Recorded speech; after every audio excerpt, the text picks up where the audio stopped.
No, you can. No, you press the button and then you clap. Press the button now.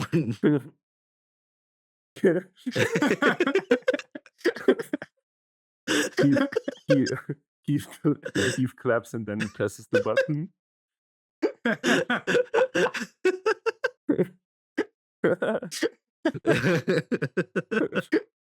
So what? We'll go 3, 2, 1, go, and then we'll do clap on go. Yes. Yep. Thank you for confirming that. Cool. Yeah, because I have a feeling that was instantly going to ruin us. Yeah. I'm also probably going to burst out in laughter after we clapped, so it's okay. Yeah. It's fine. We just need to clap once and then we're all time synced and we can chill for a bit. Yeah. So I'll start. I'll introduce myself and then I'll pass it around so you guys can introduce yourselves. Do we do our qualifications or is that We can. weird? You can if you really Is want that to go weird? about I it. Do normal people do that? I guess not. I don't think normal people do that, but we're also not normal people, so maybe we do. No. Mr. Pop. The idea that spaces are literally for everybody and that you can share something with anybody indiscriminately is false.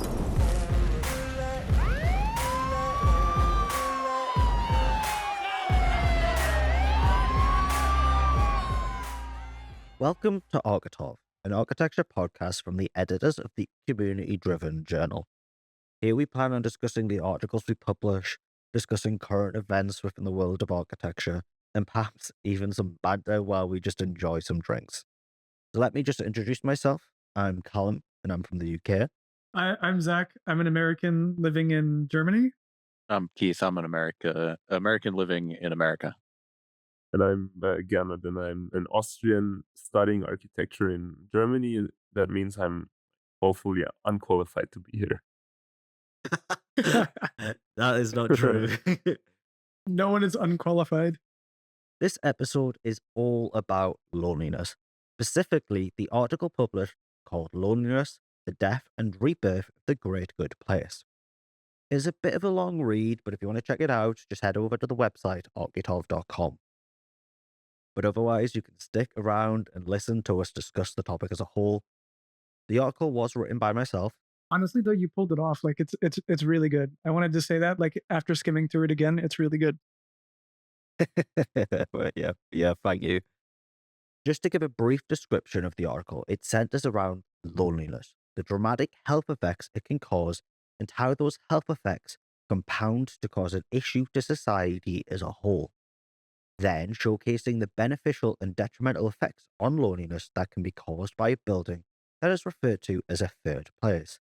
This term, coined by Ray Oldenburg, describes a building that is the anchor of community life, a place where you relax in public, encounter familiar faces, and make acquaintances. Using the UK as an example, we look at 3 case studies: the Christian church, the British pub, and the community centre. I showcase that third places are in decline due to neoliberalism and capitalism. Well, other than the outlier of the community centre, which because of its flexibility is not in decline. Finally, once we diagnose the issue, we end on a positive note as I discussed research by Jane Jacobs and Gehl about how we could improve our buildings and our cities in future. That is the premise of the article. Like I said, you can check it out on the website. If you've not read it yet, go read it. It's a little long, but it's fun. Though you can head to our website and read it after this episode if you'd prefer. So guys, what did you end up thinking? I had one thing I wanted to. It's been on my mind since I read it again, and it was on my mind since the start. There are some much more surprising cultural differences between the UK and the US than I realized. We probably should have never let you guys go. Wait, do you mean that the other way around, Zach? They should have never No, let us go? Or... Well, Yeah, actually, How far I back think they we gone? tried to keep us. I think they we really tried not to. They tried twice, actually. And to be fair, the second time they burned down the Capitol, so they really tried. Hey, that was successful. The next attempt was MAGA. So but we're up there with some pretty competent people. And you did a better job. True. Okay, maybe we have to cut 100%. that. I don't know. But what I wanted to say is like I had no idea that British culture was so heavily linked to pubs. Like Yes. I had no clue that it was like such a neighborhood staple. What, you didn't kind of know that thing. they were drinking all of the time? I mean, I thought they were. I thought all of you Europeans did that, and you know, look at me, part of the culture right now. Yeah. For those that cannot see, I am drinking wine. It's going to be an audio podcast, so yes.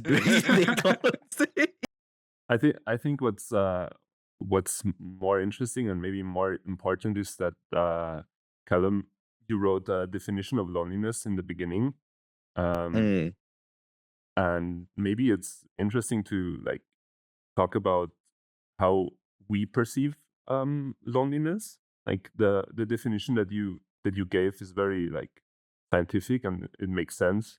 Yes. But reading the article, I felt like you write that that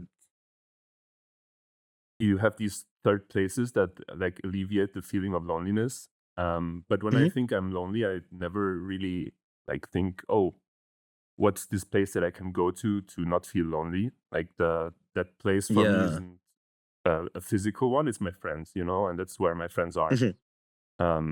Yeah, so I think the thing with the third spaces is that they aren't just necessarily places, it's the people that are in said places.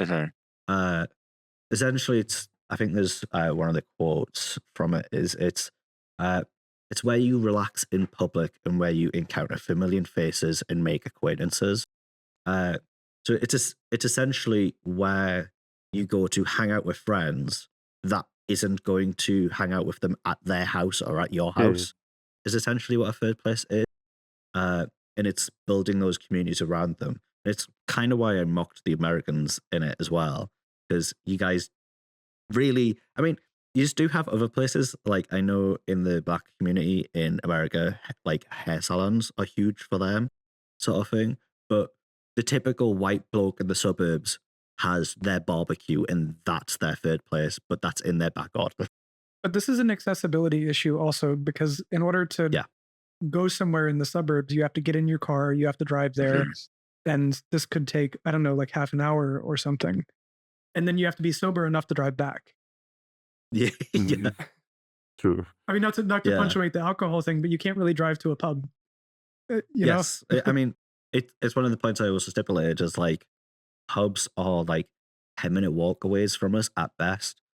They might be further, but they're like, that's further, but they're probably like in the middle of the people you're wanting to try to meet, sort of thing. So you're saying it's less than a 15-minute city? Yes. But pubs, definitely. Does that I mean have they're to question. more communist? It's more communist. Like the less, you know, if the 15-minute city is a communist plot, then the less time you have there, the more communist you are. Everyone knows that the UK is super communism. Yes. I love how my article does not help the association of communism and the 15-minute city at all. It really makes that worse. It's fine. It's fine. The 15-minute pub. That's an interesting point though about like it's about the people and the community and like your friends and family, but it's like a place without like the pressures of like being the host in your home. Like you're not you're not like, oh, I gotta prepare food and whatever. It's like because there's none of that. Yeah, exactly. Yeah. Like the neutral ground aspect is more like employees can't be part of the third place because they're paid to be there, like sort of thing. I think for Americans, Cheers is a really good like idea of how you sell in that. Like, I've never seen the show. I will just say this. But I do know the sentiment of a place where like everyone knows your name, essentially. Where you just got the song stuck in my head. In my head. Is that the theme for the podcast now? Oh, that's so everybody knows your good. name. That would be cool. But yeah, essentially, it's like you could get two people going into a pub. One could be incredibly filthy rich. The other, a guy who's just came out of the mine, sort of thing. And in that space, they are entirely neutral. Like, they're not going to hold anything over the top of each other. They'll talk, have conversations, and then leave and go around in their lives, sort of thing. So, like, they are like levelers as well, socioeconomically. People don't hold places of authority in these places. That's an interesting, like, thinking more about the like differentiation with like the U.S. and British culture. Like, are dive bars a thing? Like in Britain, like you have like all pubs are, you talk about them being like this level, or like I think in the US of like you've got like dive bars where all like the grungy people go, like, and then like I mean, we upscale still have places that are like swankier. We definitely have those. Like, we'll have bars where like bars will typically either facilitate like really posh people who like want to go get cocktails, but the cocktails like are 30 quid per cocktail, sort of thing. Yeah. So like the Alchemist is a pretty good one for that. If they're really expensive cocktails, people really do like going to them, but it's very bougie. And like the idea is to go to there for it to be a fancy place. And then you do definitely have places like bars which are very low in status, but quite often they won't be full low in status. They'll just be an alt like community. So it might be like a place that specifically deals with like rock stuff or like punk stuff or queer stuff. And because of that, they tend to be seen as less than these bougie like places. But they do exist and they are still in the UK. But you won't find bars outside of a city. You'll only find bars in a city, whereas pubs you'll find in like every town. In a village of like 15 houses might have a pub, sort of thing. I think just to like Keef, like you bring up a really good corollary. The dive bar, I think, is maybe the closest thing that we have. Yeah, agreed. It's like, you know, in my experience, that's the only place you're going to go and like run into people who you saw there like last week, and like yeah, and you can kind of you can talk to everyone, because like if you guys don't know like exactly what a dive bar is, I mean, a dive bar is a really, like he said, grungy bar. It's a messy bar. It's a place where there's no pretension. They may not have door handles on the bathroom doors. They may not have bathroom doors on the bathroom doors.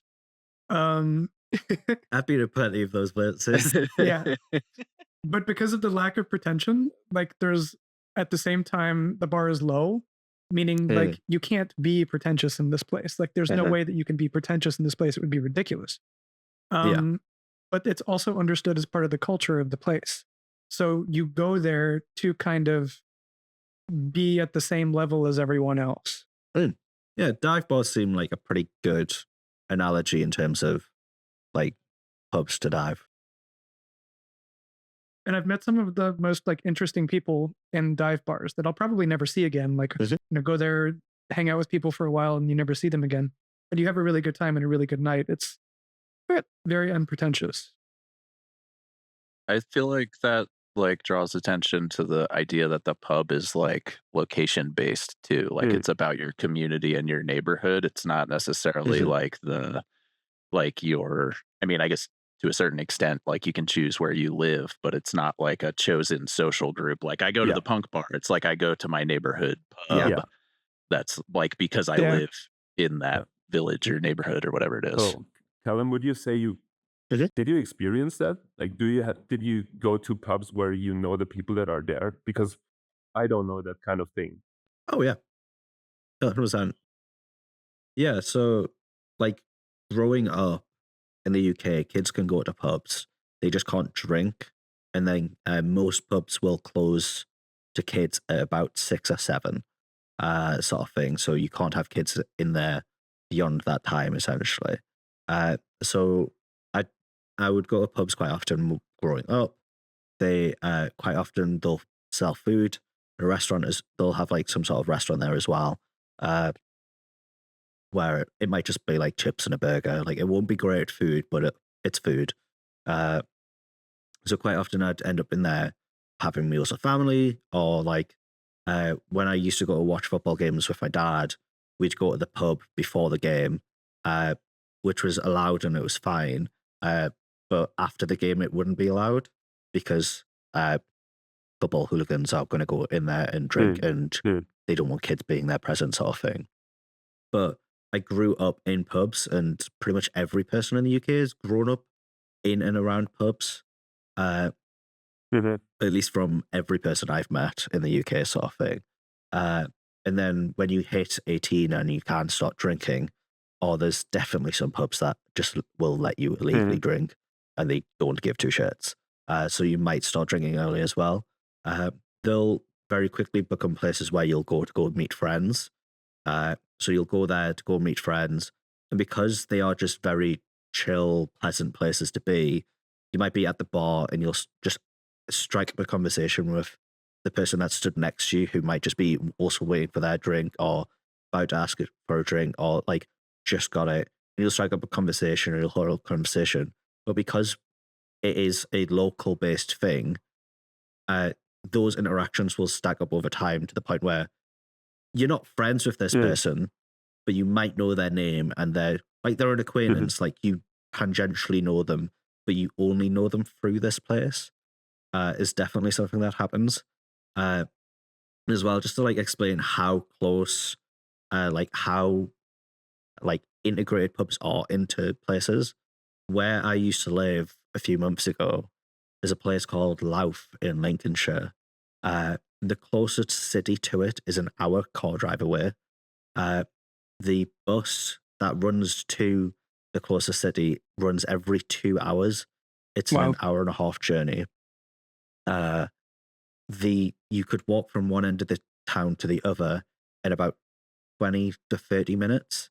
So really small, kind of in the middle of nowhere. When I lived there, I had 6 pubs within about 10 minutes of me walking. It was littered with pubs, and you wouldn't go to them and they'd be empty. You'd go in and they'd have like 9 to 10 people in there, like consistently, depending on the time of day you went in. If you went in like midday, it might just be you. But if you're going in past 5 p.m., more often than not, you're going to find a bunch of people in there who've like just got off work, got home, went to the pub, and are having a pint, sort of thing. But yeah, 100%. You definitely get to know, especially if it's a local that you go to regularly, you'll get to know the other locals and other regulars who are also regularly going as well. Yeah. So is that a countryside thing only? What about the cities? Because so cities from that cities will have pubs as well. There's a bunch of pubs in the city I'm currently living in now, because I'm moved and I'm now in a city. There's a bunch of pubs around me still. They'll still also have their own locals and regulars that'll go as well. The major difference you'll find with pubs in cities to pubs in towns and villages is towns and villages, you're probably going to get pretty much everyone in that town and village going to it. Whereas cities, because there's so many other things to do, you're probably going to just be getting the older people going to it. Because there might be like a bar or a club where younger kids might prefer going instead.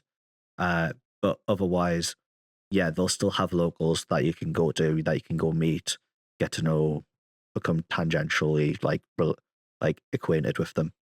So like the Crooked House that I talk about in the thing. Just to recap, that Crooked House story is nuts. It's fucked. That thing was there for what, 150 years? Longer. I think it was built like before the American Revolution. Yeah, that's absurd. Yeah. And it's been crooked for just as long. Yeah, so it was originally built as a farmhouse on someone's farm, and then as the village grew around it, the farmer turned it into an alehouse. And the name Public House comes from the fact that the people in the local area that would like make ale or like beer sort of thing, they wouldn't like sell it to other places. They'd make it and then just open their house for people to come in, and they just sell them it there. That's where like Public House comes from. Really? And that's where pub comes from? Yeah, so pub is just shortened of public. So there's literally a kind of history yes, in people opening their homes Mhm. to other people for socializing and drinking, to this kind of open place for anyone. Yep. That's the pub. 100%. Um, And then in the beginning of the 1900s, all the mines in the area caused it to subside. So it had been around for like over 100 years before it subsided, and then it subsided. It was tilty for a while. Then they put buttresses on it to support it to make sure it didn't fall over, and then it's passed around multiple different hands with owners and stuff like that. And then these new owners pick them up. 3 people have been arrested for this, by the way. They were arrested like as I was writing this. So I couldn't be asked to include it into the article. It's crazy. I'm just looking back at your article at the picture of the crooked house in 1904. Yes. Like, just as crooked as it was, like when they knocked it down. It's insane. I have a question. Would you really want to get drunk in a place that's that crooked? I feel like it's at a 15-degree Right. angle. I mean, I am at a 15-degree angle in these kinds of situations. You just get drunk enough, then it's Uh-huh. like straight again. But that's the other thing with pubs as well, is it says it in the like American like soldier video, and he basically mentions that the idea of going to a pub isn't to go get drunk. Like, that's not the idea of why you're Yeah. going to go to a pub. Quite often, if you go to a pub, you might have 2 or 3 pints at best, and then you'll head home and go do something else or something like that. Obviously, there are people who will go to a pub and get drunk, Sure. but you're far less likely to find like real drunkards in a pub, unless it's like after a football match, in which case they're either drowning their sorrows or really hyped that they just won. In which case you'll find a lot of drunkards. But otherwise, like, quite often you'll go to a pub and you might find like at like 8 or 9 p.m. you might find like 2 people are drunk. That's about it. But it does depend. So they do sometimes, some pubs do like events where one of my locals does a karaoke night on a Friday, where you will get a lot of drunkards going to that, because their idea is going to go get drunk and sing karaoke. It just happens to be in a pub. It's also the best entertainment. But it just happens to be in a pub, sort of thing. Their aim is to go do karaoke. It's not to go to a pub. So it changes slightly. But I have a question on this in Mhm. terms of atmosphere, and maybe like Keef, you can corroborate. When I was in Atlanta like 2 years ago, I noticed something that's been happening in a lot of American cities, is that we don't have like just a bar that's just a bar anymore. You have a bar that's picked up on a certain set of trends that are popular on Instagram, because most of the advertising is done through Google or through Instagram locations. So they have like a flower wall, and they have special martinis or something like this that you're supposed to photograph and put on your Instagram. yes, But there's actually very little like collective culture there. It's more about like the narcissistic drive of the individual to document their experience Mhm. and thus draw in more customers. And I noticed in Atlanta, it's completely full of places like this. There's almost nowhere that you can go where you can have this kind of collective experience. yeah, There's and Yeah. it's built on this, and that you have like all of the places look the fucking same. I don't know if we can curse here, but it very much bothers me, so I'm going to do it. yeah, that's fine. It's all podcast. We can Okay. curse. But the side effect of this is that a lot of these places look the same. They Yeah. have the same Edison bulbs. They have the same steel chairs. They have the same fucking espresso martinis at every bar. It's the same goddamn thing. And there's nothing collective about it. It's hyper individualistic. I don't know, Keith. Maybe you were about to say something. Maybe you also know. I think it just kind of lines up with like what Callum starts outlining in the article about like the kind of death of the pubs or decline of the pubs is like due to this kind of like neoliberal drive to like maximize profits over all else. That it's not like these places aren't about building community. It's just like, how do we market this and get people in the door? I was just like, I feel like you see that mostly in like downtown areas or like rapidly gentrifying areas where it's like, again, like the dive bar is kind of like it's like the corner spot in the neighborhood that doesn't give a shit what's happening on Instagram. That's like still that corollary with the pub. Yeah, like we definitely have those places in the UK as well, where like there's like an angel wings in neon lights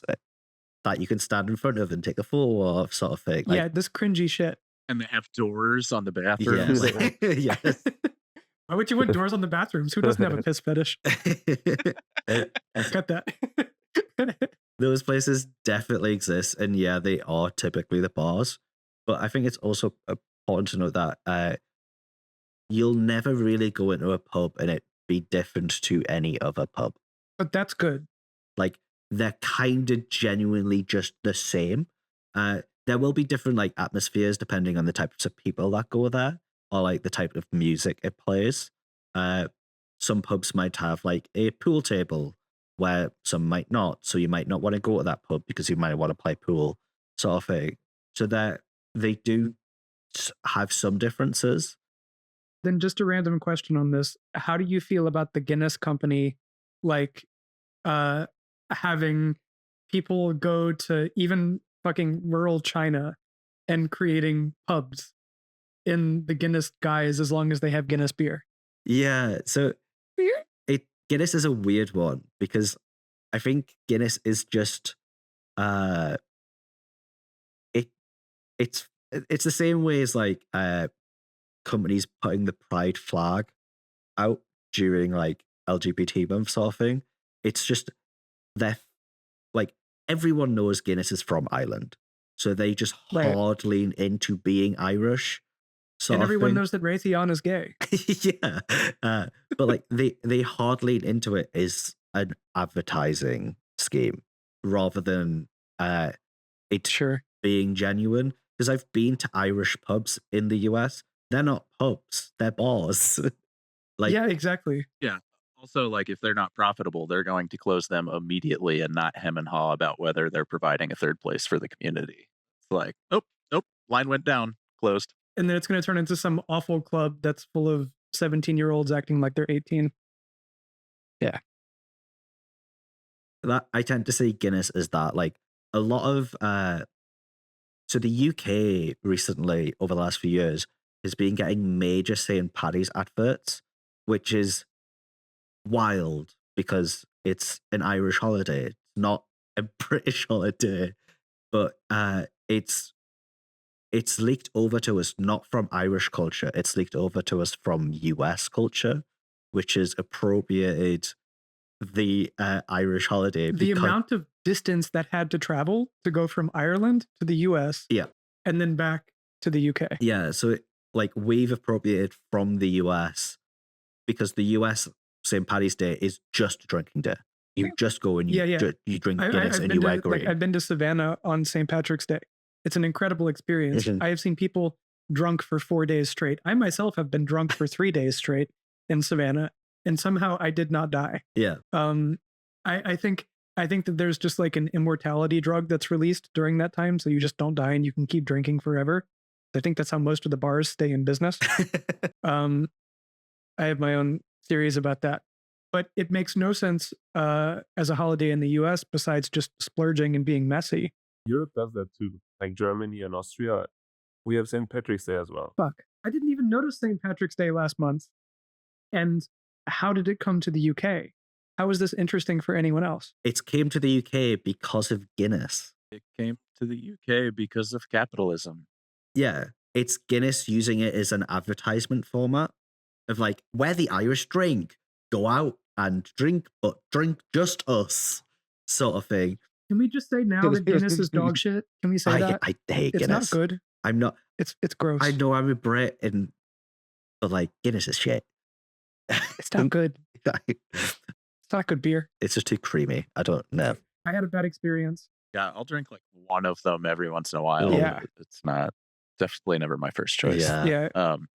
I I had a thought to maybe get us off pubs, since we've been talking about that There's for like about 3 40 other minutes topics now. we could talk about. But I thought it was interesting, like the conversation about like pubs being the same versus not the same, or like finding your specific community that goes to a certain pub, and like thinking about that in relation to like the churches. And like, because all the churches aren't the same, they're very similar, but like you've got the Catholics and you've got the, Anglican, whatever, Yeah, so English church, like we do have other sects of churches in the UK, but it is like heavily Church of England, like quite heavily. So that's very different from us, where we have 17 different kinds of Protestantism in like one state. yeah. So we do have a bunch of different sects as well, but more often than not, if you find a church in any like small town, 90% of the time it's probably Church of England. What does that mean? Church of England is the church that Henry VIII set up so he could divorce his wives. Got staying power. But he then killed. No, he killed some others instead, but the ones he divorced are because of the Church of England. I mean, I love that shit. Like, you want to get a divorce? Like, can't have a divorce? I'll make my own church. Fuck you. Yeah, 100%. That is 100% why the Church of England exists. And they've got the Church of Scotland as well. That's in Scotland, which are slightly different, but like they're negligibly different. But I mean, most Christian sects are negligibly different anyways.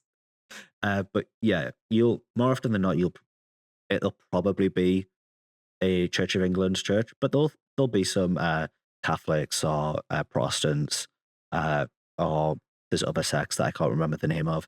I'm an atheist. I really don't care. You'll pick sects on what your family believed, and that'll just tend to be the one you believe because you'll go to the church with them, sort of thing, and it'll filter down that way. And more often than not, you'll probably have, unless you're like a weird sect, like we don't really have Mormons in the UK, at least not that I know. So if you were Mormon in the UK, you might be kind of stuffed. You might have to like find a place to live that specifically has a Mormon church. They're coming. First it's St. Patty's Day, then it's the Mormons. But yeah, so more often than not, you'll probably be fine. But also, like, Gernot, like you're Austrian and you live in Germany as I do as well. It's also mostly Catholic here. It's almost entirely Catholic, right? I mean, so the options are pretty limited here. But I don't think that's even like no one who's religious like thinks they don't have enough options because they're in their one sect of whatever they are. They're not thinking of, oh, I wish I was Muslim because they have more mosques around where I live. I don't think that's, especially like in our generation and in cities, I don't think people care too much about religion. I mean, that's something you wrote in the article as well. Like half of the people don't believe it. Like in the UK, it's still a majority belief, but it's like by the next census is probably going to be atheism as the next is the majority. It's already the majority in Scotland. Northern Ireland is holding on strong at like 30%, like atheism, but everywhere else is like 46, and like in Christianity is like 48. Like it's just about a flip essentially. But like the other religions are growing in the UK, but they're growing by immigrants coming into the country and bringing their faith with them. But like their third places are growing as well. There's one thing I didn't mention because I found out about it afterwards, but there's 6,000 mosques that are currently in the process of being built, currently like going through planning permission or like stuff like that in the UK at the minute. There's 6,000 of them.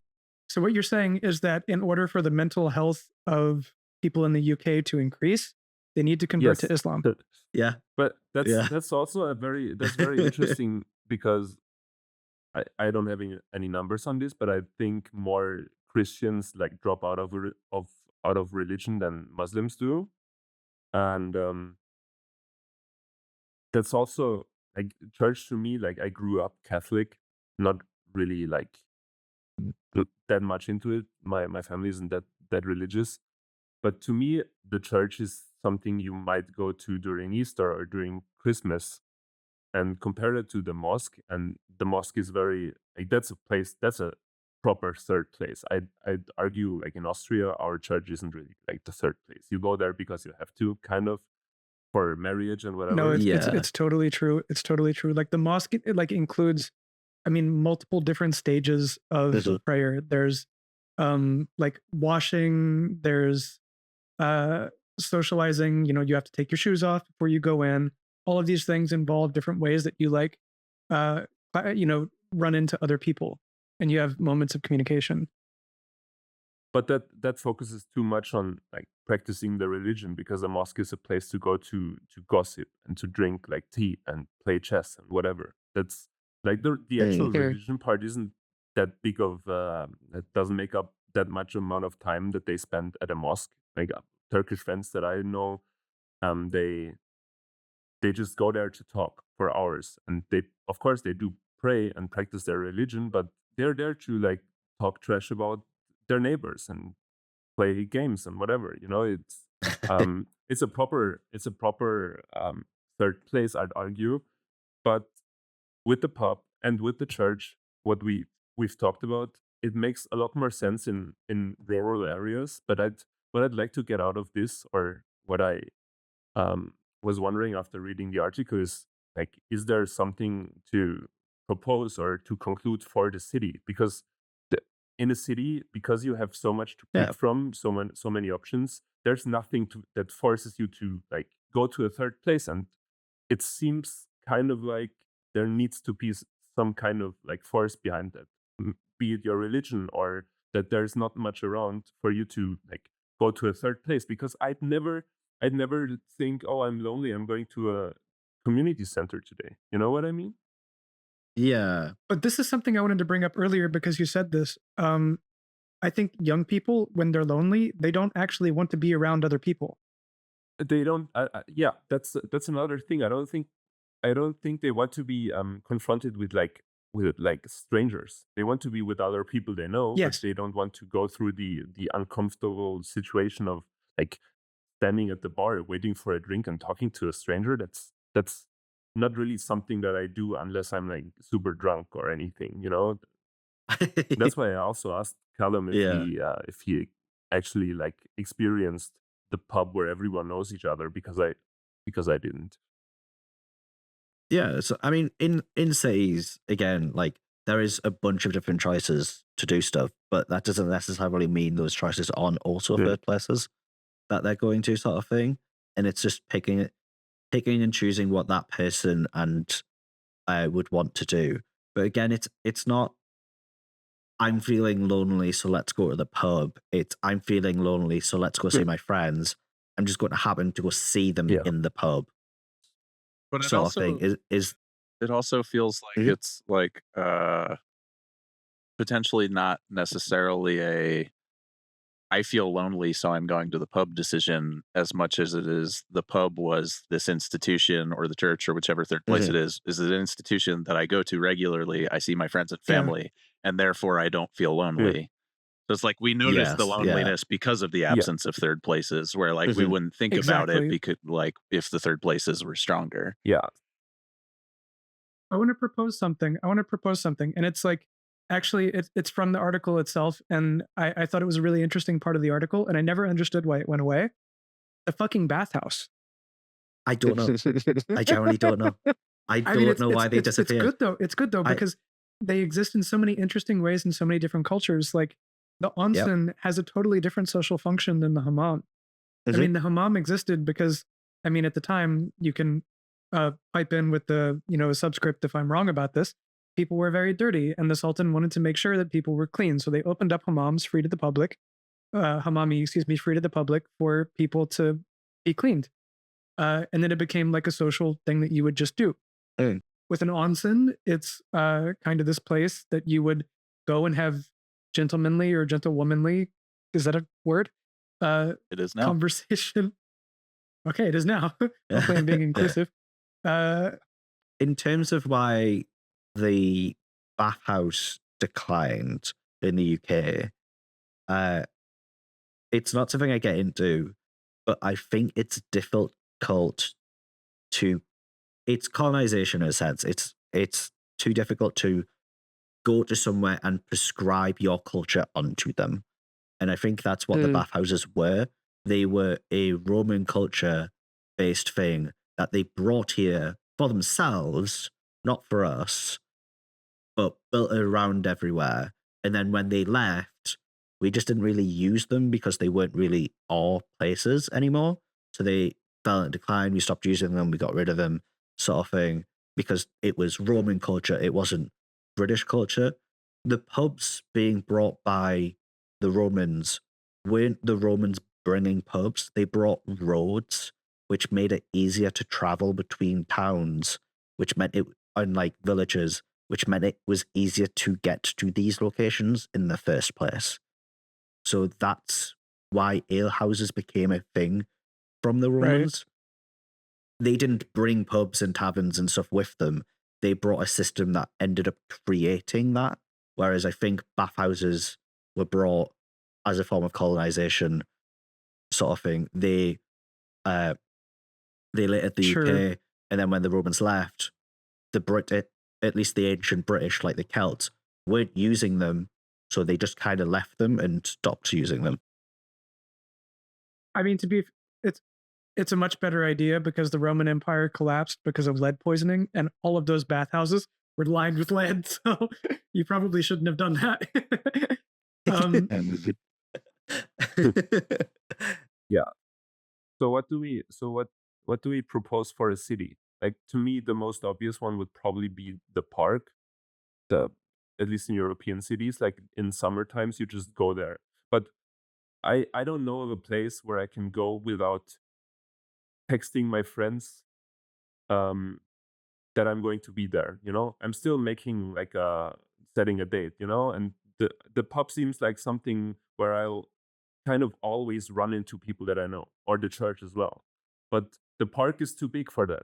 The city is too big for that. And in terms of the inner city stuff, parks do act as third places, but you are right, they are very big.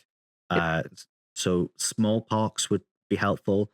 So rather than like big giant parks, like I can't remember, the name's escaping me, but like New York's park, that's probably a bit too big. But you probably want like smaller ones, more spread out across the city, sort of thing. And the other thing as well is like, even going to the pub, I still text my mates, sort of thing. But it would just be like, literally when I was at university and like all of my mates were living like next to me, it would just be the simple text of pub ? Like that was it. That's all we needed. And then it would be like, yes. And then suddenly like 10 minutes later, we're all in the pub. It wouldn't be, whereas like going to like a fancy ball might be, okay, we're all free on this date. Do you want to go here, sort of thing? Is it to you three not... I keep coming back to like size and to like the amount of things that I can choose from. That I cannot get around this. Yeah, I think that's like two things. I think it's a scale thing. I think it's like a development scale thing, like the distribution of places that you can go and how big they are. And like, so it's kind of like a master planning development kind of idea more than a like architecture specific. Like it's how you lay out a neighborhood and how easy it is to get to a place that's nearby you. And like you're saying, like a place that's at a scale large enough that you're not like just kind of lost in a sea of people, that it's, you end up with regulars. But I think it's also like not, I think the part that we talked about before with the pubs, it's not necessarily like just your friends and family. There's like people that if you keep going back to this place, it's like the third place acquaintance that is maybe not like the person that you text, but you run into them there a lot.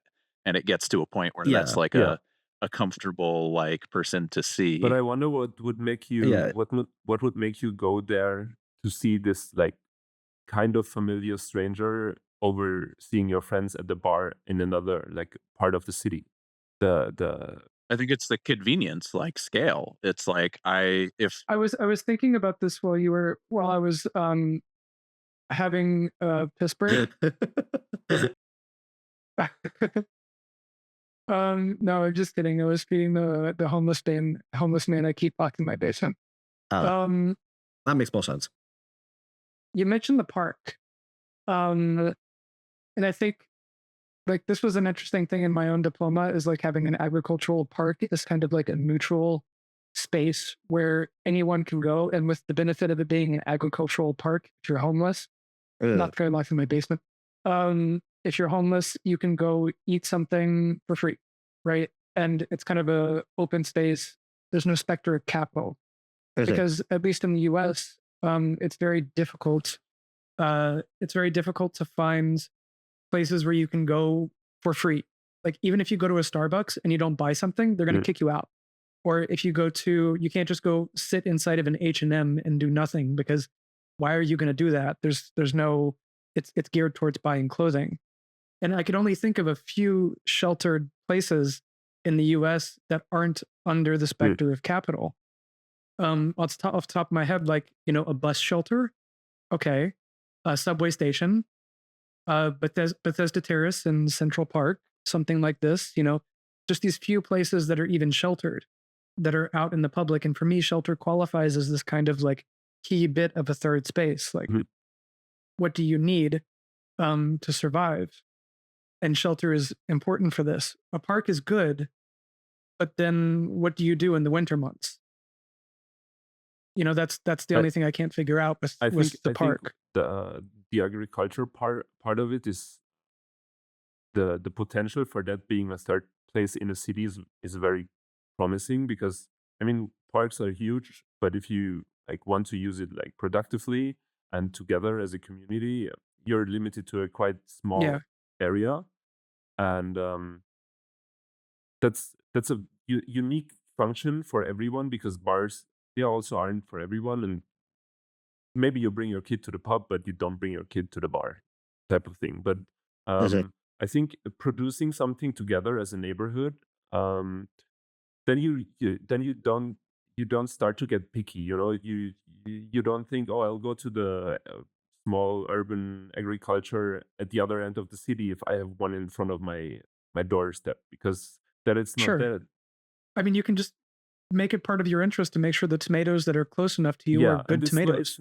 It's not connected to like aesthetics or atmosphere as much as the bar is. You don't have music. You don't have like a social status thing. You just want like dope like gardening work outside, and I think that's very important to eliminate because in the city that's kind of all you like do. It's all about like the vibe. It's vibes based. It's just atmospheres and how you feel. But working together on something as a hobby thing, I think that could be something that is potentially very a very, very nice thing, like you wrote in the article, where you have these man sheds, which is like a super the man shed. That was good. That's really good. The man sheds are very cool. And that's something I would go to because I live in a very small apartment. Yeah. I'd love to have like a shop, just like to do like small work. Is this like a maker space? Yeah, essentially. A tool library kind of situation. Yeah. It's essentially a shed that's on the community center's land that has a bunch of power tools, and it might have a bunch of materials like loose wood and stuff like that, where the people can go in and they can make stuff. The men's sheds are super cool. But in terms of the agricultural stuff, we have something like that in the UK, sort of. So we have allotments, which are public-owned land in different neighborhoods. You won't get them in cities, but like in towns and villages, you'll have allotments sort of thing. Or like on the outer parts of cities, you'll have them as well, where there'll be publicly designated plots of land. But the reason I don't necessarily think they work great in the UK is their patch of lands within it that you can put your name to the council, and there's a waiting list for you to get given that plot of land. And Yeah. it's about 2 meters by about 3 or 4 meters sort of thing. So it's not large. It's just enough to grow stuff and grow some food, but it's not a community-based thing. You very easily could make those community-based things, but they aren't. But that could be something like that as well, of like the agricultural sense. But the thing is, even that shit's being destroyed. So private equity is buying up allotments to sell and rent out allotment spaces, rather than what they're supposed to be is publicly owned land that, quote unquote, anyone could use. Not everyone can use, only select people get keys What the to fuck? the allotments. But yeah. How are they allowed to do that and we're not allowed to shoot them? I think in general, that's like within the city, anything you do or propose, I think it's very useful to try to not limit, but make it nonsensical for outsiders of a neighborhood to come there, like to keep it very small. And for whatever you're producing, like agriculture is there's too much you connect with it. It doesn't need to be that. It can be like, I don't know, producing something for the neighborhood, if it's public water use or electricity, and This is very Kropotkin-esque. Yeah, but that's the point. I think for third places to like work in the city, you need to remove the city part out of it. The city is too globalized. Yeah. You know? I mean, I don't personally think cities are sustainable. Like this is my own black pill, is that I don't think that post climate collapse it's going to make sense to have these hyper dense environments, because how are we going to get the things from outside of the city into the city? Yeah. That's going to require vast transportation networks. We're going to have to kind of break it up a bit. Yeah. I personally do think cities are needed. I don't think they're going to go away. I think what will happen is mega cities like London, New York, like Tokyo, they'll probably spread out, like their populations will spread out elsewhere. So like in the UK, city population wise, you have London is about 10 million people. Then you have Birmingham and Manchester at about 2.5 million. And then it drops to below million after that. So the top three have millions of people. But even then, London is above 2 and 3 into like combined. It's so centralized. And it really fucks up the UK. Like the north-south divide is a huge issue in the UK, of people from up north, like where I'm from, having lower life expectancy, lower literature rates, lower health, lower birth rates, higher infant mortality rate. Like, and it's a huge thing, and it centers because everything that is important that happens is in London. And like, just in our industry in the UK, 80% of jobs in architecture are in London. So that's only 20. And as someone who doesn't like London because it's too big, that's 20. Like, I'm now sequestered to only take 20% of jobs now, because everything else is in London. So I think cities are important and they'll stay. But I think what will happen is large cities like London and New York and Tokyo will spread out to other places, especially once better and cheaper and more affordable like public transport available. It makes no sense of why everyone's sequestered to one single city. If you can get a train, like if a bullet train existed in the UK, you could get from like Newcastle to London in like half an hour. And if that was free, why the fuck would you live in London?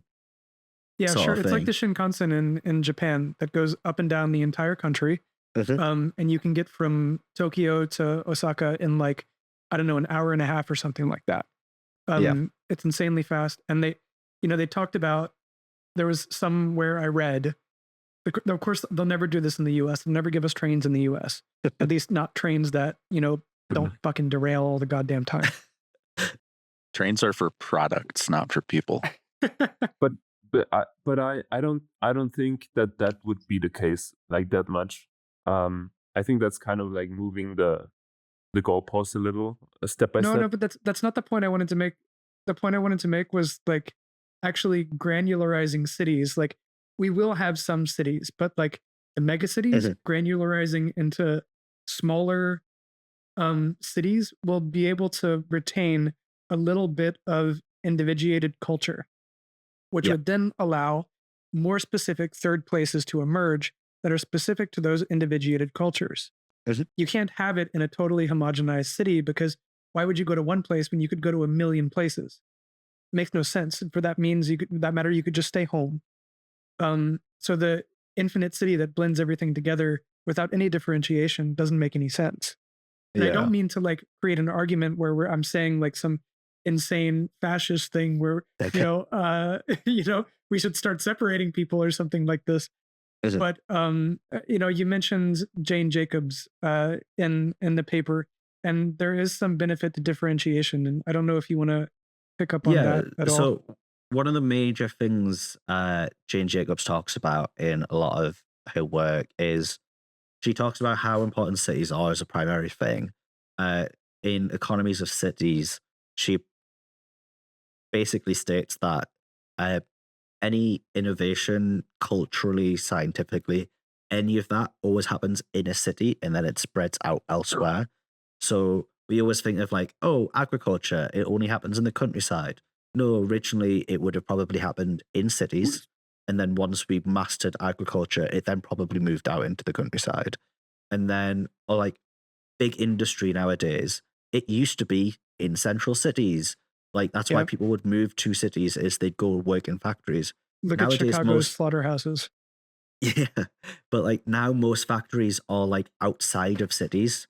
They're like in countrysides because they need to be gigantic places. But now because we understand how factories work and we understand that system, they now function and can operate out in the countryside where they don't necessarily need like that direct connection to everything inside a city. So she preferences that in one of her later works in Economies of Cities. So she thinks cities are incredibly important. But the other thing as well is this differentiation that if, so the major issue for most places in the UK city-wise is most of them are just shops. Like they might have a shopping centre or they'll have a bunch of shops. They might, like in the case of Newcastle, they'll have a gigantic nightlife sort of thing, but it might, but they might not have anything else. So beyond the time of like 6 p.m, the city just kind of like dies and no one really goes to it anymore. Because why the fuck would you when all of the shops are closed? So that's the major thing. It's just, it needs a bunch of different stuff that targets different people. Yeah. And targets people at different times. So I've prefaced, like in this paper I wrote, every city needs to strive to be the city that never sleeps. Like this idea that constantly throughout the day, there's stuff happening in the city constantly, but they might be in different venues throughout the time, like at different times. But this is brilliant because people have different patterns and people have different interests. Yes. So you don't actually have to create different granularities of cities. You can let that kind of granularity happen simultaneously in the same place, but at different times. Yeah, there might be some overlap where there might be like 2 gay bars sort of thing. But at the end of the day, that's fine because you can't have, like, cities have millions of people. You can't have millions of people going to one gay bar. Millions of gays in the city. Yeah. I'm never going to that city. So it'll need to spread out a bit more sort of thing. So they can't necessarily be on top of each other, but that might necessarily be a bad thing. Or maybe it is. Maybe you do want gay villages where all of the queer stuff happens in a specific part of the city sort of thing. But this is like Fire Island, and that's actually really interesting because if you... I don't know if anyone knows what Fire Island is, and I can't profess to say I have expert knowledge of it because I think there's certain things you have to do with your body to actually have expert knowledge of it. And I don't do that kind of thing with strangers anymore. Anymore. No more questions. Fire Island is a community off of Long Island, connected to New York. A lot of New York gays go there. It's a walkable place. There's no vehicles. All the homes are connected by boardwalks. And there's a community center that has events constantly, daytime, nighttime. Daytime is more daytime events, and nighttime is more nighttime events. And if you need to know what I mean by that, then go touch grass. But also the beach is the equivalent of a park, and is kind of an open community space where you go meet people, and you go meet people for things. So I don't know if it's just like what triggered this in my head is that you mentioned like spaces specifically for queer people, but Fire Island is almost specifically for queer people. There was a time where straight families came there because it was a beach that they could go to. And they were shocked to realize that all of the men were naked and their little children couldn't see that and those things that those men were doing. But those men were not going to stop doing that because that was their special place. But that again, like advocates for a kind of granularity. However, Fire Island in and of itself, the entirety of this would have been, just throwing it out there, maybe a third place for the queer community. Yeah, no, it 100% is. Like, one of the things that I thought about including picture-wise is Muscle Beach in LA. Just the public, free, open gym that's just on a beach in LA. That is a third place.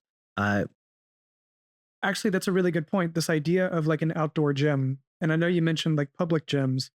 But I mean, I went to one when I lived in Atlanta. I don't like indoor gyms. I think they're weird and exclusionary.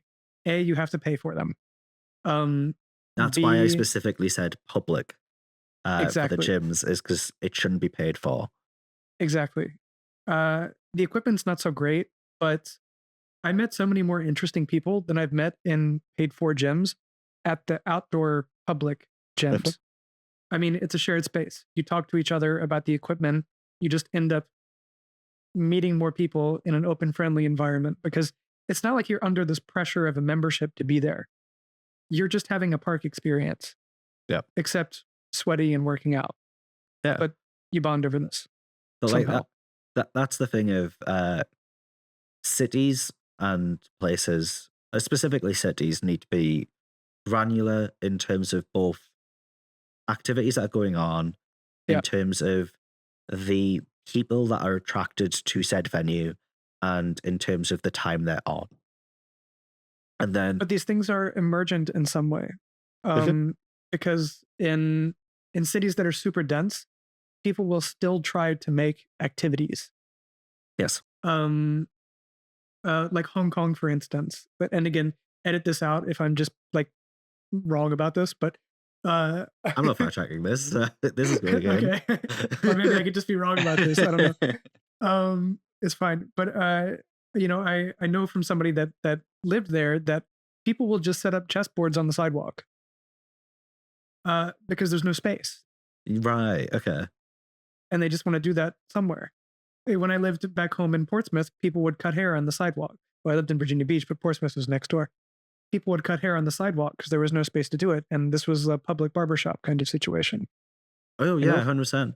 And then one of the things I mentioned in Loneliness, which I think Gernot mentioned a little bit as well, is these places need to be designed for the people in those areas. So you will get commuters going to cities, like sort of thing, where people will live out in a small town outside, or in American cases, they might live in the suburbs and they'll commute into the city to work, sort of thing. They shouldn't be the ones that are prioritized. Like, they should be prioritized in the places they live. So in the suburbs, they should focus a lot on potentially bringing in third places into the suburbs that are walkable, sort of thing. But you shouldn't design a city around the people who don't live there. It should be the people who live there are the focus of it. And it should be them being included in the design process as well, in my opinion. Like, if you are like, because a lot of this is master planning at the end of the day.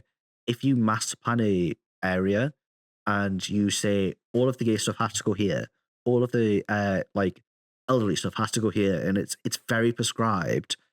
At the end of the day, if you've not spoken to anyone that's there, you're not just spouting shit that's not going to work at the end of the day. Because, like, I mean, you see in parks all the time of like where there's like a part of a park where it's really downtrodden because people can't be asked to walk around the path, so they'll just make that desired line straight the way through.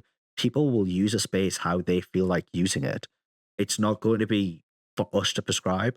So we should speak to people of the public, speak to the people that are going to be using these spaces, ask them what the fuck they want, and then make those things. I think that's even like that approach is even too limited. I've argued about this like a lot. If master planning is the appropriate way, but in reality, if you go to them and ask them, it's still like through your what do you like take out of the questioning, how you design. I think in the end, it doesn't even come back to how you design. I think it should be like a city is an open place and you can do whatever. Like the place is big enough for you to do whatever you want. You can play chess, you can cut hair. You don't need to design a city for that. There's enough space. I think you need to change the how people like approach a public space, because now you're used to buying the membership to the membership. That's a Freudian slip. It really is membership. It's membership. It doesn't get you anything. It is. You're used to buy. You pay for an entrance fee, whatever, and then you act like you paid for it, so it's yours. But when you're in public space where you didn't pay, you don't act like it's yours. You just go through it, and like as dumb as it sounds, maybe just like put up signs. Playing chess, welcome. Cutting your hair here, welcome. Just there needs to be some kind of change for like within the idea that people have of cities, that they can do everything in a public place and they won't be like harassed by police or by other people. That's the only thing. Yeah. But this depends on context. I mean, it's the park in East Village in New York. I forgot the name of the park in East Village. Is virtually the same kind of park as the southern part of Central Park. The difference is context. I mean, context is king. The park in East Village is surrounded by bars. It's surrounded by I'm still a bit hazy on the difference between bars and pubs. Maybe it's because I'm an alcoholic, but I'm a healthy one. But it's surrounded by these kinds of well-meaning drinking establishments. And in the daytime, the park in East Village is trafficked by children, it's trafficked by families, and so on, old people walking through. But this park transitions as the bars become active towards people spilling out of the bars, people who can't afford to go to the bars, so they drink in the park, towards people hooking up in the park, because that's a cruising destination as well. The park itself becomes an unstable location whose program is different depending on the time of the day, but only because of the context around it. Right? Like these things don't exist in isolation. That's why you don't make rules. These things don't exist in isolation. That's why you shouldn't make rules, and that's why you also shouldn't put up a sign like chess playing welcome here, because that means everything else. I don't know. You know. But we need the mixed use activities. We need mixed use activities that whose peaks are at different times of the day, because then they activate the public space. That's you know. Yeah, and maybe the urban planning, if you want to call it that, maybe it's event planning, and you like plan these things happening there, so you show the public that this is I don't know, for kids to play, and then you have this event where the public cruising event, whatever, you know. Why not? That sounds yeah, like fun. there needs to be some kind of understanding that you can do everything in the city as long as I don't know, don't kill anyone, whatever. I wanted to go back to the phrase well-meaning drinking establishments. Did you want to talk about not well-meaning drinking establishments? I just wanted 'Cause to I know call some of attention those. to it because it really got my attention. But I don't know. I'd like have questions around like Zach. You talked about like third spaces being emergent. It's like, can you design a third space like to a certain extent? Like it has to be the people in a community like taking ownership of something, to like what Gurney was saying. And I Yeah. think to that point, it's like it's an economic question of like how much we own our cities versus like privatize them and let people profit off of I them. think it's a lot about distrust as well, right? You don't want to put this in the people's hand because they might not do anything or might do the wrong thing with it. But I think you need to get rid of that idea that people do like evil shit all the time. That's not true. Like out of us four, maybe like, I don't know, you might like kick an e-scooter over once or twice like a day. We would never. Why did you bring that example up? Why did you bring that up? Once or twice a day. Gary's just going on mad kicking e-scooter sprees. But in the end, you most of the people they are well-meaning, even if it's like drinking establishments, you're still there to like have a good time and not harass anyone. And getting rid of the idea that everyone who drinks one drop of alcohol is like distrustable. It's like, But even still, like there's a lot of alienation in society that's like, I think, a product of media. And I've said this over and over again that, there's some kind of goal that I don't want to go into here that desires us to not speak to each other, to not go outside and touch grass, yes, to not like run into each other in the park and talk to each other. So it's not even the drop of alcohol that's the problem. It's that you need to get past the forces that are desiring us to not communicate. Totally. Because as soon as you accidentally bump into somebody on the street and you say sorry, that person may be, have the worst politics that in your head you think is bad, right? Like you may have thought them the enemy on the internet or in media, but when you bump into them on the street, you're going to say sorry because you don't know them. This is just a person. It's a normal person. I think to address the question, it's not that you design the third space itself. You design the context around the space so that that third space can exist and can come into being where the people can kind of run into each other. I don't know, Callum, you're like shaking your head, but I think the third spaces, yes, you can design them, but you also, it needs, like, essentially how I would describe it is not everyone 100% knows what they want all of the time. Like, you might have a space that is working perfectly fine, and then you add a theatre to it. No one in that area thought they needed a theatre, but you added one, and holy shit, now that theatre is popular. Like, that could happen. So, yeah, I think some stuff does need to be prescribed at times. But it needs to also be flexible enough where if that theatre needs a different use or it's not being used anymore, there's nothing stopping that becoming something else. Or if you have a bobber that's on the side of the street or in a park who's doing free cuts constantly sort of thing or stuff, something like that, or he's outside a building that's not being used. I can tell you right now, if I ran across a barber in a park who was doing free cuts, I'm absolutely going to get my hair cut. But like, why not create a space for that guy sort of thing? And yeah, but what you have to, like, if you talk about designing, I think proposing the theater that's already too much.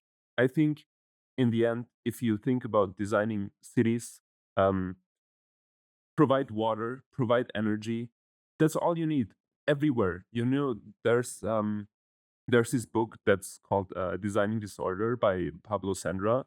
He also talks about a project in London. I cannot remember what the name is, but it's this like little plaza, elevated the few steps upstairs, and you just have that. You have like water, you have like high voltage power for like events, for music, for concerts, for a theater, whatever. And then you have this little container that contains like the seating, toys for kids to play with. That's all you need. I wouldn't go as far to like propose, we built a stage there, because that's too inflexible.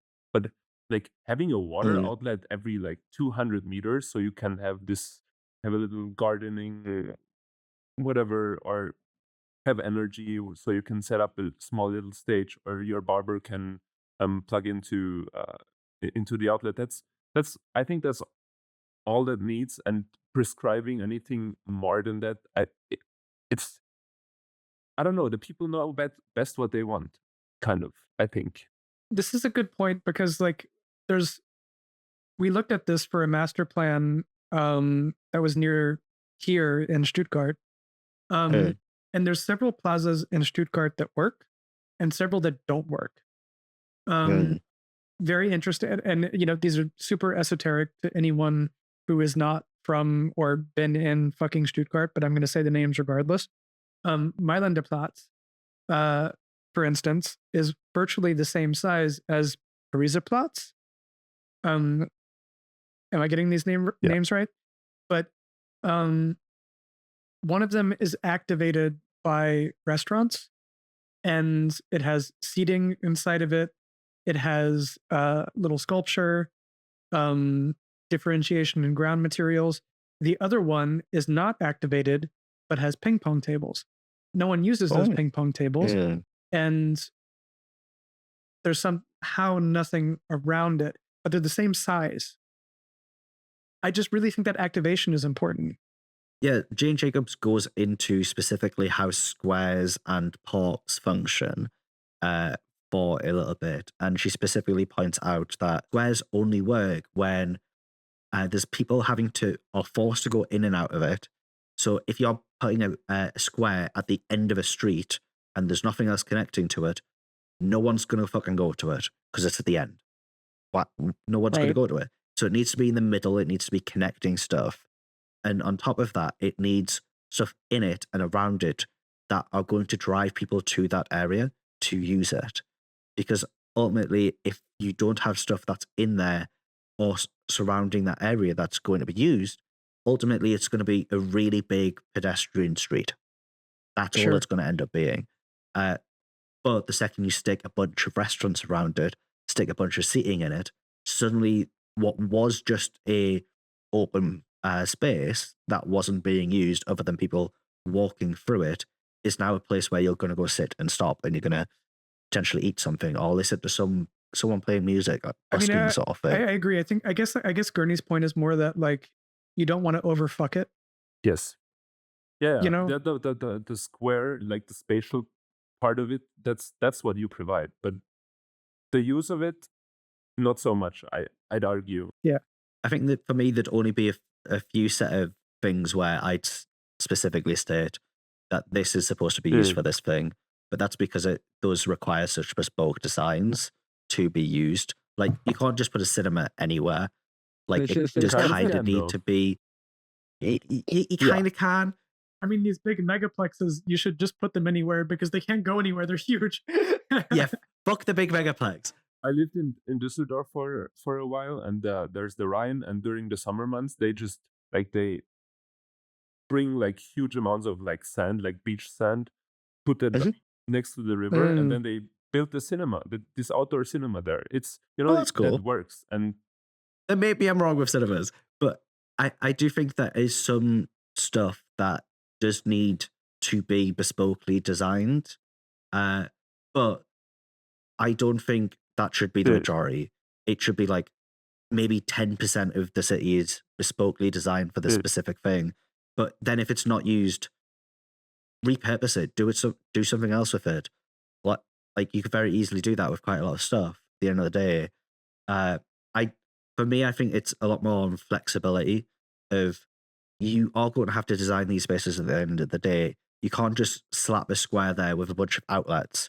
You do need to design the buildings for them to be there, but you can design the buildings and have them be small enough where a restaurant could pop up there, a bar could pop up there, a pub could pop up there. Yeah. Yeah, just provide the infrastructure, whatever that means. It's not just outlets. Yes. Yeah. I think we're clear on this. Like it means that you need to have a certain amount of flexibility in the plan to allow these things to emerge. But we still haven't tackled the big fat Thatcher in the room. And that's the specter of neoliberal capitalism. Fucking milk snatcher. Yeah, I love that you bring that up. Like I've never heard that term milk snatcher before, but it's visceral. It's a northern / Scottish term. So one of the things that Thatcher did was she stopped free school meals, and part of free school meals for kids was milk. That bitch. Yeah, one of her like nicknames alongside like the Iron Lady is Milk Snatcher. That's awful. Yeah, but Zach, I don't know if I'm getting ahead of you, but I think you could like kind of do like a very cool combination of a neighborhood producing energy and that providing like energy to the public places. So you have like this very like you as a neighborhood are connected to your park because you provide for the park or for the plaza, sorry. And but look, I'm thinking there's like it's not a head. Like I think what you're thinking about is a way to contribute to the neoliberal argument. And like there's that avenue, and then the other avenue is like how do you clandestinely fight against the neoliberal argument? Owning everything that makes the plaza work, doesn't that kind of find it? You know, it's not a corporation that that owns the means to like power the park, but it's you as a neighborhood. I mean, but do you really own a public plaza collectively? The city owns it. If there's no power provided to the plaza, maybe it ceases to function, and maybe the city acknowledges that. I don't know. I think it comes down to ultimately, I don't think you can necessarily do what we're describing in neoliberalism at the end of the day. It's too individualistic and stuff like that. I think ultimately what would end up, in order to do what I think we're describing at the end of the day, what would end up probably happening is neighborhood groups would probably get set up, where people in a neighborhood can come, talk about what they need in an area, sort of thing. They might, someone might say, I want to set up a restaurant, and that's what I want to do, sort of thing. And then the neighborhood will collectively state, we think that's a good idea, let's set you up a restaurant, sort of thing. It'll be a lot more of this collective action of people taking part in each other's worlds and helping set these things up and voting on stuff or not voting on stuff, sort of thing, at the end of the day. And it'll be very neighborhood led. Yeah. Whereas when you scale that up, cities are a bunch of small neighborhoods that are just really neatly packed together. But the weird thing about city neighborhoods is they also blend. So you can't like disclose this is exactly the border of a specific neighborhood in a city, because someone might be on the edge of that neighborhood, so they'll technically be part of that neighborhood, but also the neighborhood next door to them, and they'll be in both of them technically, at least their range of their neighborhood. But I think ultimately that's what will end up happening in order to do something like this. Yeah, maybe that's the kind of planning that you have to do to describe the neighborhoods. Yeah, exactly. And then you have to if you want to create these kind of third places, you actually have to stop fucking designing things and start community organizing. Right. Yeah. It's like the prerequisite is like a strong community association, whatever form that takes, like, you know, formally or legally or whatever it is, but it's having buy-in from the community and having things driven by the community. Yeah. Because I think that's where a lot of city planning goes wrong today. It's a bunch of potentially architects, a bunch of companies, a bunch of like elected officials who don't really know what they're talking about and aren't really like part of the people necessarily, but are often in the pockets of small businesses. Yes, but like going into a room to discuss what they think is best for everyone, but not actually including the everyone they're talking about at the end of the day. I think that's where the major issue comes from. And I think if we can abolish neoliberalism and capitalism to a point, you're not going to have those companies that are going to want to be investing in the city to help grow it, but that also means they're going to end up owning part of it, sort of thing. You're not going to have that, so they're not going to have any influence. At the end of the day, getting rid of those things, ultimately what you're going to end up down to is just the people that are left, and it's going to be the people that use it. But I don't think that we'll ever be able to like abolish neoliberalism or capitalism so easily. I mean, personally, I'm in a precarious position. I'm not going to go start Molotoving government agencies. Why not? Let's do it. Be very... Yeah. Yeah, I mean, we're in multiple different parts of the world right now. We qualify as a terror cell, right? But you're all implicated. But I just wanted to finish like what we as architects can do, I think, is actually approach the public with our work. We never approach the public. We approach our clients and we approach our developers, but we never actually have dialogue with the constituents, the users, the people that are doing it. And that's, I think, how we can start to have some change. That would be, that would be so cool. Usually if you think about neighborhoods, you kind of think about blocks, but that kind of only makes sense if you're designing like something from scratch. But if you like go into a city and talk to every single resident and let them define what their neighborhood is, because in the house that I live in, I think the people would like draw very different, like wouldn't even be circles, but their points of interest around their house, that'd be amazing. You wouldn't need to divide, because the neighborhoods are blurry. You can just say, I belong more to this area, and some other people will belong to the other area, just because there's different types of establishments there. And I think that would make a very pretty map.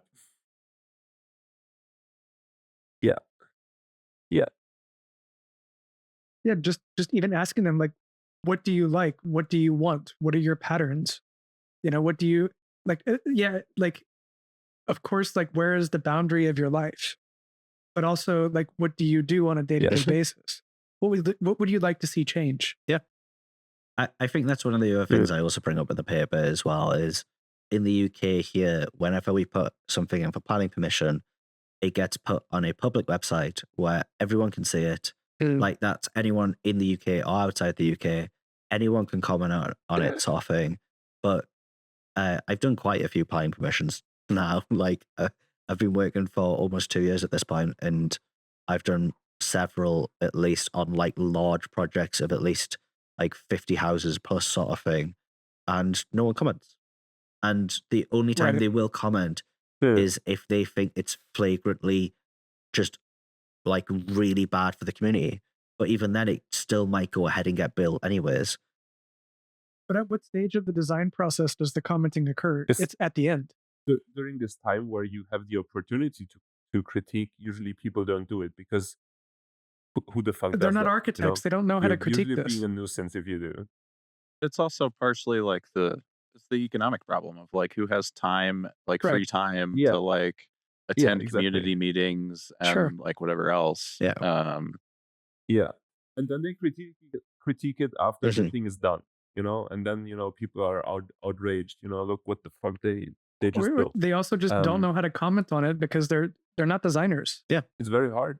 No, of course not. But it's very important that they do, and making this process more interesting or even more public, because how do you know? Usually there's this one like page hung out somewhere, usually where the thing is being built.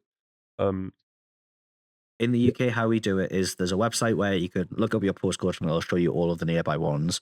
And if you are within a certain distance of it, so like if your street is within a certain distance, or we need to use your street to build, so your street might like end up being closed down for whatever reason or something like that, you'll get a letter being telling you this development's currently going under planning permission.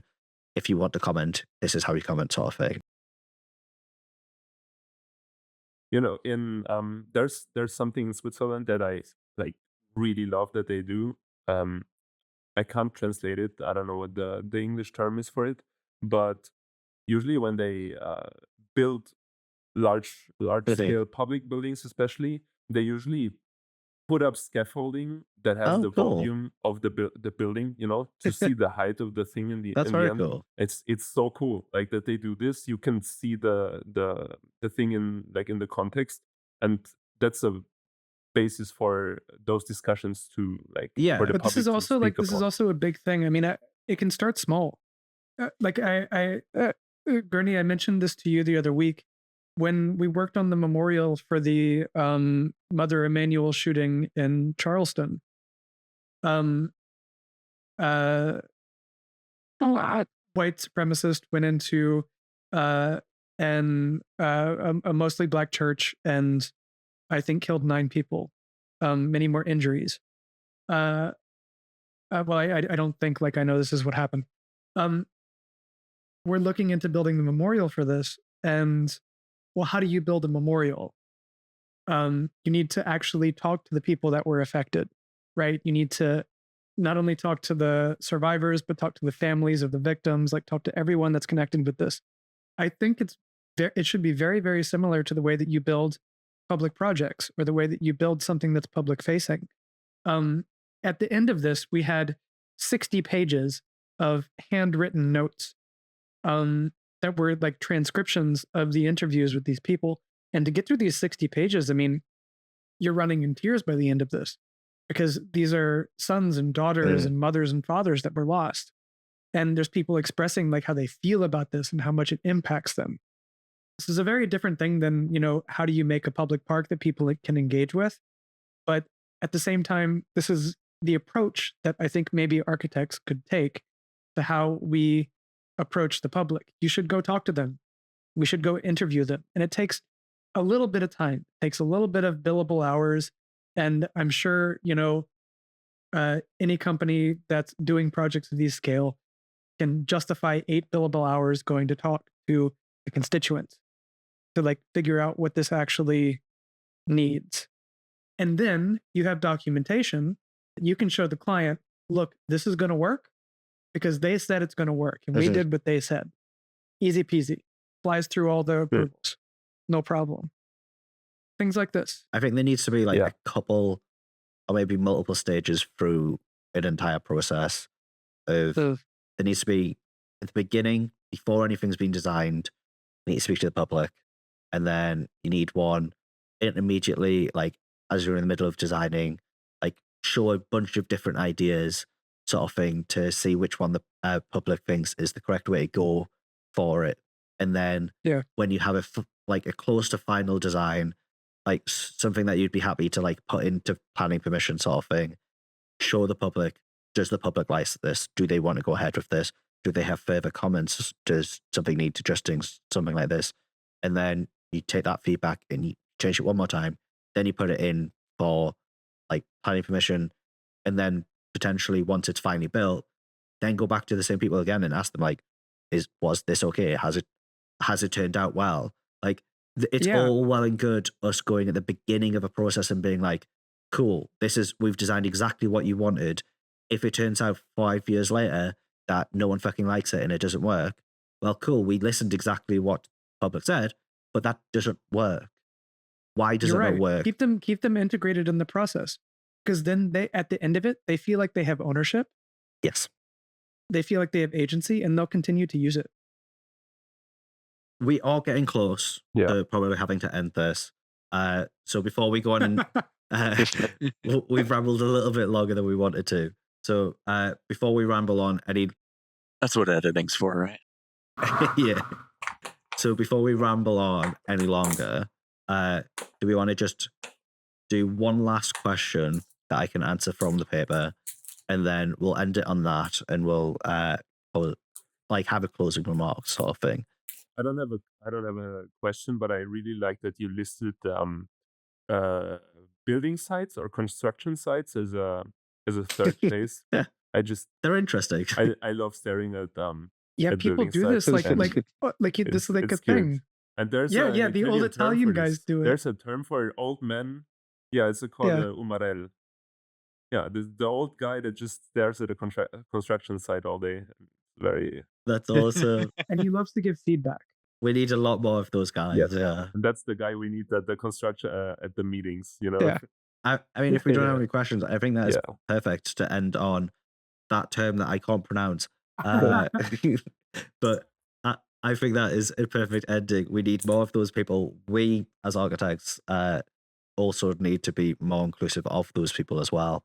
And I think ultimately, once we finally Yeah. take down capitalism, because we will do it, just us four as a collective, we're going to be the ones to do it.